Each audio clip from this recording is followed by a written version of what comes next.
16 июл асосгузори сулҳу ваҳдати миллӣ пешвои миллат президенти ҷумҳурии Тоҷикистон муҳтарам Эмомалӣ Раҳмон ва раиси маҷлиси миллии Маҷлиси олии ҷумҳурии Тоҷикистон раиси шаҳри Душанбе муҳтарам Рустами Эмомалӣ дар ноҳияи Синои пойтахт ҷамъияти дорои масъулияти маҳдуди ҷавоҳироти заргарии зарафшонро ба истифода доданд.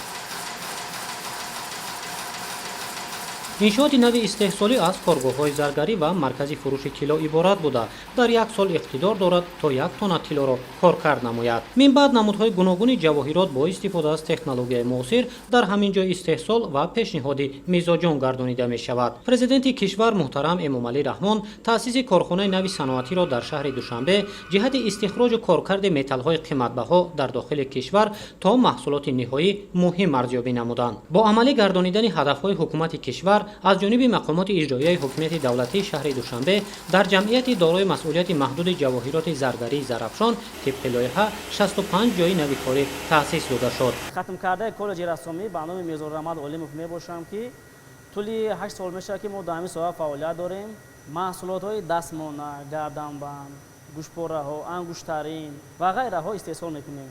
гунаи пешвои миллат мекунем аввалан ки барои мо ҷавонон ҳам хеле шароитҳоро муҳайё карда дастгоҳҳои нав ворид шудааста. мо мебинем, меомӯзем. 23 декабри соли 2022 пешвои миллат муҳтарам Эмомалӣ Раҳмон дар паём ба Маҷлиси олии ҷумҳурии Тоҷикистон супориш дода буданд ки ҷиҳати таъсиси 4 корхонаи коркарди металлҳои қиматбаҳо то истеҳсоли маҳсулоти ниҳоӣ тадбирҳои зарурӣ андешида шавад. Бо иҷрои саривақтии ҳамин супориши роҳбари давлат ҷамъияти дорои масъулияти маҳдуди ҷавоҳироти заргарии зарафшон дар ҳамкорӣ бо сармоягузорони чин сохта ба истифода дода шуд. дар доираи сиёсати созандаву бунёдкоронаи президенти ҷумҳурии Тоҷикистон пешвои миллат муҳтарам Эмомалӣ Раҳмон ва иқдомҳои раиси шаҳри Душанбе муҳтарам Рустами Эмомалӣ ба мақсади татбиқи ҳадафҳои калидии стратегияи чаҳоруми мамлакат саноатикунонӣ бо суръати кишвар бо ҳамкории ҷумҳурии мардумии Чин корхонаи заргарии ҷамъияти дорои масъулияти маҳдуди ҷавоҳироти заргарии зарафшон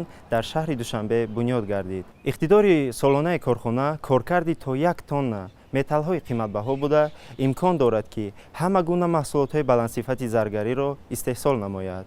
боварӣ дорем бо таъсиси ин корхона дар таъмини бозори дохилии кишвар бо маҳсулоти олисифати заргарӣ саҳми арзишманд гузошта барои баланд бардоштани иқтидори содиротии кишвар ва шӯҳратманд гардонидани санъати заргарии халқи тоҷик дар миқёси берун хидмат хоҳем намуд.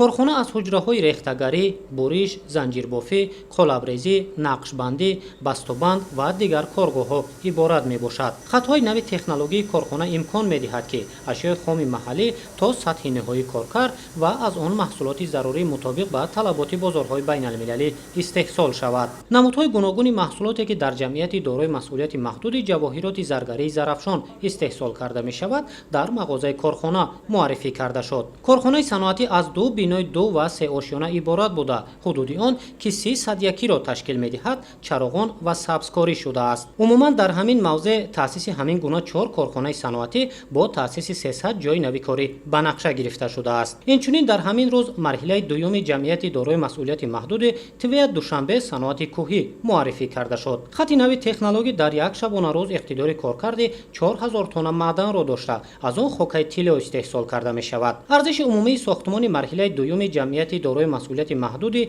ТВ Душанбе саноати кӯҳӣ 650 миллион сомониро ташкил намуда дар он таъсиси 600 ҷойи навикорӣ пешбинӣ карда шудааст.